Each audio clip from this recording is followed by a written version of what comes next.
क्या आपने कभी कोई स्टॉक खरीदा और अगले ही दिन उसकी कीमत तेजी से नीचे गिर गई, या फिर किसी ऐसे शेयर को देखा जो देखते ही देखते आसमान को छूने लगा और जब आपने खरीदा तो वो क्रैश हो गया। आप सोचते होंगे कि ये सिर्फ आपकी खराब किस्मत है, लेकिन क्या हो अगर मैं आपको बताऊं कि इसके पीछे आपकी किस्मत नहीं बल्कि मार्केट के कुछ बड़े खिलाड़ी यानी बिग प्लेयर्स का दिमाग होता है। जी हाँ, स्टॉक मार्केट हमेशा डिमांड और सप्लाई पर नहीं चलती, बल्कि उसे मैनिपुलेट यानी अपने इशारों पर भी नचाया जाता है। आज की वीडियो में हम आसान जबान में समझेंगे कि स्टॉक मार्केट में धोखाधड़ी और मैनिपुलेशन कैसे होती है, बड़े मगरमच्छ हमेशा छोटे सरमायाकारों को कैसे फंसाते हैं, और सबसे अहम बात, आप इस नुकसान से कैसे बच सकते हैं। सबसे पहला और सबसे मशहूर तरीका है पंप एंड डंप। इस स्केल में मैनिपुलेटर्स आमतौर पर किसी छोटी कंपनी यानी पिनी स्टॉक का इंतखाब करते हैं जिसके शेयर्स की कीमत बहुत कम होती है। मैनिपुलेटर्स पंप कैसे करते हैं, इस पर बात करते हैं। पहले यह ग्रुप खुद सस्ते दामों इस कंपनी के लाखों शेयर्स खरीदता है। इसके बाद social media, WhatsApp groups, Telegram और यूट्यूब पर अफवाहें फैलाई जाती है कि यह कंपनी रातों रात अमीर बनाने वाली है या इसे एक बहुत बड़ा ऑर्डर मिल गया है। फिर डंप करने के मंसूबे पर अमल होता है, यानी आम लोग, रिटेल इन्वेस्टर इस झूठे झांसे में आकर धड़ाधड़ शेयर्स खरीदना शुरू कर देते हैं तो कीमत बहुत ऊपर चली जाती है। जैसे ही कीमत अपने उरूज पर पहुंचती है, ये मैनिपुलेटर्स अपने सारे शेयर्स बेचकर डंप करके भाग जाते हैं और मार्केट क्रैश हो जाती है। आम सरमायाकार के हाथ में सिर्फ नुकसान रह जाता है। दूसरा तरीका वारदात है स्पूफिंग और ghost orders. Spoofing, ghost orders, ये तरीका डिजिटल दौर का है जिसे स्पूफिंग कहते हैं। इसमें बड़े ट्रेडर्स या एल्गोरिथम एआई का इस्तेमाल किया जाता है।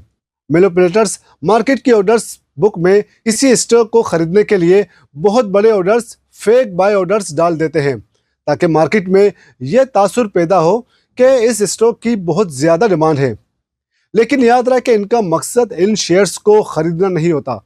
जैसे ही कीमत ऊपर चली जाती है और आम लोग खरीदने आते हैं, मैनिपुलेटर्स अपने बड़े ऑर्डर्स मनसूख यानी कैंसिल कर देते हैं, अपने हकीकी शेयर्स महंगे दामों बेच देते हैं। इसे कहते हैं मार्केट को धोखा देना।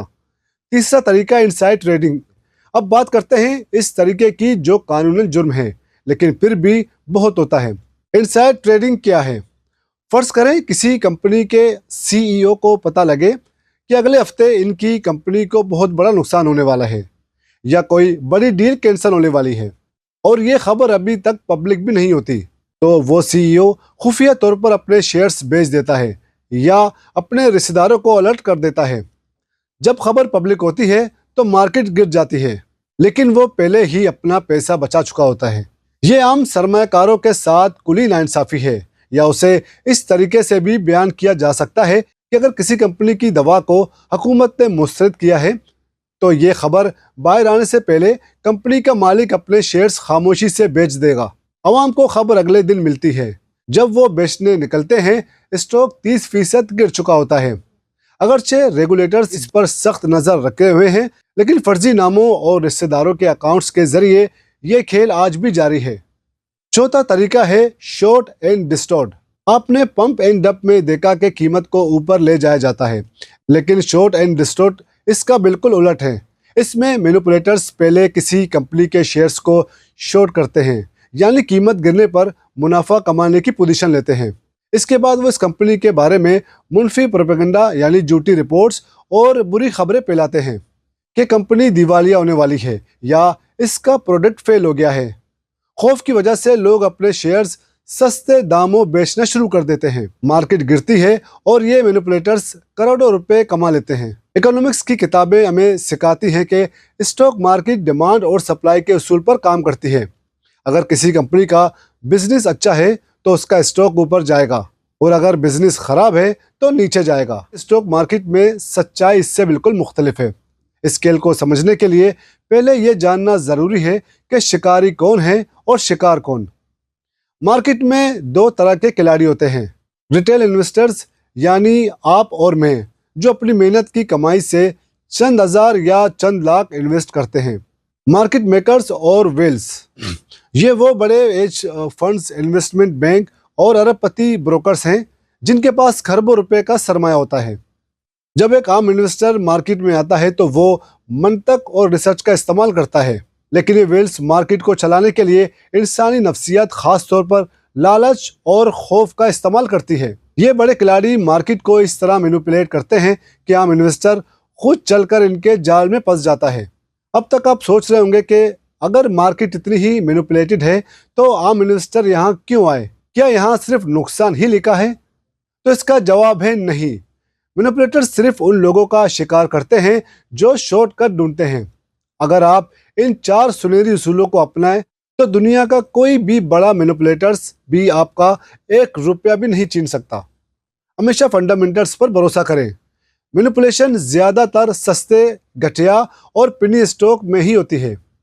अगर आप गूगल, एप्पल या किसी भी मुल्क की टॉप 20 मुस्तहक कंपनियों, ब्लू चिप स्टॉक में इन्वेस्ट करते हैं तो इन्हें मैनिपुलेट करना किसी एक ग्रुप के बस की बात नहीं होती। कभी भी हॉट टिप्स पर ट्रेड ना करें। अगर कोई आपको व्हाट्सएप या यूट्यूब पर कह रहा है कि स्टॉक कल डबल हो जाएगा, तो समझ जाएं कि वो आपको डम करने के लिए गाहक बना रहा है। सब्र और तवील मुद्दती सरमायाकारी यानी लॉन्ग टर्म इन्वेस्टमेंट को ही ज्यादा तरजीह दें। मैनिपुलेटर्स का खेल चंद दिनों या हफ्तों का होता है। अगर आप बेहतरीन कंपनियों के शेयर्स खरीद कर सालों के लिए बैठ जाते हैं तो मार्केट की आर्जी मैनिपुलेशन आपका कुछ नहीं बिगाड़ सकती। स्टॉप लॉस का इस्तेमाल करें। अगर आप शॉर्ट टर्म ट्रेडिंग कर भी रहे हैं तो हमेशा अपने नुकसान की एक हद मुकर्रर करें ताकि किसी क्रैश की सूरत में आपका पूरा अकाउंट साफ ना हो।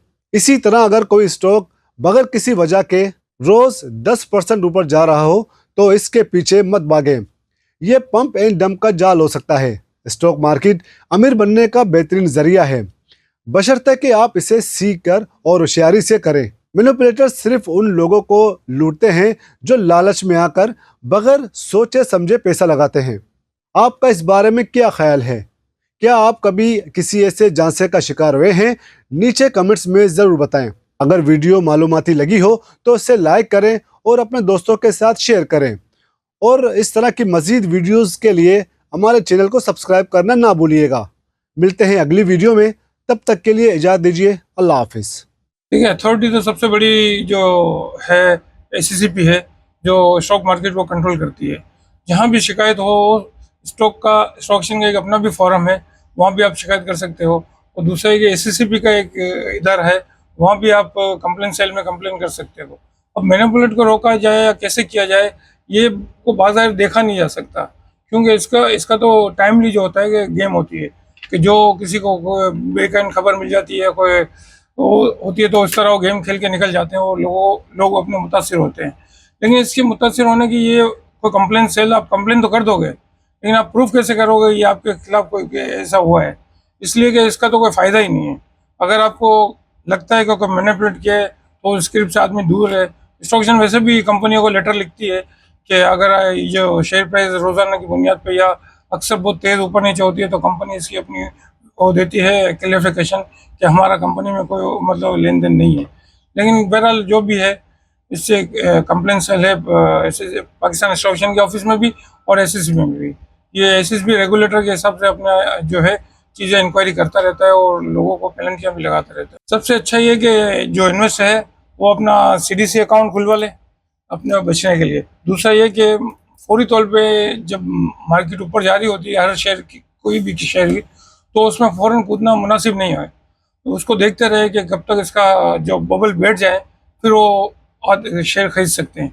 और अपने आप को सिक्योर करने के लिए बजाय कि सब अकाउंट में अपने शेयर रखें, वो सीडीसी में अपना अकाउंट खोल के वहाँ पे अपना शेयर रखें ताकि अपनी इनकी सिक्योरिटी जो सेफ रहे। देखिए, इससे पहले भी मार्केट में काफ़ी जो है ना वो मैनिपुलेशन हुई है, मार्केट क्रैश गई है, जिसमें आप 2005 का स्कैंडल भी देख सकते हैं, 2008, 2011, ये सारे ऐसे स्कैंडल्स थे या इस तरह की मार्केट के अंदर डिप आई कि जिसकी वजह से जो इन्वेस्टर थे उनको बहुत ज़्यादा नुकसान उठाना पड़ा। और आप ये समझिए कि 2000 आई थिंक 8 में 11 में मार्केट को 3 महीने के लिए बंद भी करना पड़ा था। तो जो नए इन्वेस्टर हैं उनको बहुत एहतियात के साथ एंट्री देना चाहिए स्टॉक मार्केट के अंदर, अच्छे स्टॉक्स की सिलेक्शन करना चाहिए। ऐसे स्टॉक्स की तरफ ना जाएं कि जिसमें गैम्बलिंग का जो है ना वो ज़्यादा हो, जिसमें प्राइस की अप्रिसिएशन की वजह से जो बबल बनता है उसको थोड़ा सा अवॉइड करें। देखिए बहुत सारे ऐसे एलिमेंट होते हैं कि जिसकी वजह से जो इन्वेस्टर हैं वो थोड़ा सा अपने आप को जो ट्रैक है उससे हटा लेते हैं। थोड़ा सा आप ये समझिए कि वो इस तरह की तरफ ऐसे स्टॉक की सिलेक्शन कर बैठते हैं कि जिसके अंदर गैम्बलिंग हो रही होती है या जिसकी प्राइस बहुत तेज़ी से बढ़ रही होती है। तो ऐसे में हमने देखा है कि जो इससे पहले क्राइसिस आए थे उसमें जो नए इन्वेस्टर जो अच्छे स्टॉक या अच्छे डिविडेंड इनकम से हटकर प्राइस की अप्रिसिएशन की तरफ चले गए थे, उनको बहुत भारी जो है ना वो नुकसान भी उठाना पड़ा। तो उस पर एसएससीपी है, जो रेगुलेटर अथॉरिटी है, उन्होंने एक्शन भी लिए। अब जो हम उस पर आ गए हैं एरा में, वहाँ पर जो इन्वेस्टर है उसकी सहूलत के लिए या उसकी आसानी के लिए और इस तरह की क्राइसिस से बचने के लिए बहुत अच्छे स्टेप्स भी लिए गए हैं। और इसमें पीएसएक्स काफ़ी जो है ना वो कलीदी रोल भी अदा कर रहा है। इसके साथ एसएससीपी है, अवेयरनेस सेशन किए जा रहे हैं मुख्तलिफ कॉलेजेस में, यूनिवर्सिटी लेवल के ऊपर। जो जैन जी हैं उनका देखिए इनफ्लो मार्केट में बहुत आ गया है। और जब से ये आप ये समझिए कि जिसको ये कहते हैं कि वही शिट पोस्ट करना यहाँ पर आएगा कि आप रजिस्टर। हाँ, देखिए इन सब से बचने के लिए जो इन्वेस्टर हैं उनको जो रास्ता इख्तियार करना चाहिए वो ये है कि स्टॉक एक्सचेंज की प्रॉपर वेबसाइट है, ठीक है, वहाँ से जो डॉक्यूमेंट्स की रिक्वायरमेंट है उसको देखें। फिर जो रजिस्टर्ड टीआरई होल्डर हैं उनके पास जाएं, ठीक है, कोई अच्छा जो एडवाइज़र हो उससे जो है ना वो इन्फॉर्मेशन लें। तो अब तो आप देखिए कि ग्लोबलाइज हो चुकी है, हर चीज़ आपकी नेट पे मौजूद है। जो इन्वेस्टर हैं वो इतने इन्फॉर्म हो चुके हैं इन्वेस्टमेंट से रिलेटेड, तो थोड़ा सा स्टडी करें। अच्छी जो है ना अगर कोई अच्छा काम कर रहा है ऑलरेडी कि जो इन्वेस्टमेंट कर रहा है, तो उससे थोड़ा सा एडवाइस ले कि किस तरह के स्टॉक्स के अंदर इन्वेस्टमेंट करना चाहिए। प्राइस की अप्रिसिएशन में जो स्पेकुलेटरी स्टॉक्स हैं उनसे बचना चाहिए। तो ये सब ऐसे एलिमेंट है कि जो हर जगह अवेलेबल है। पीएसएक्स की साइट पे भी आप जाएं तो वहाँ पे आप 25 अच्छे स्टॉक्स देखें, ठीक है, अच्छे सेक्टर्स देखें कि कौन से अच्छे सेक्टर हैं, कौन सी अच्छी कंपनीज है, उसमें इन्वेस्टमेंट करें। थोड़ा सा लॉन्ग स्केल के अंदर इन्वेस्टमेंट करें।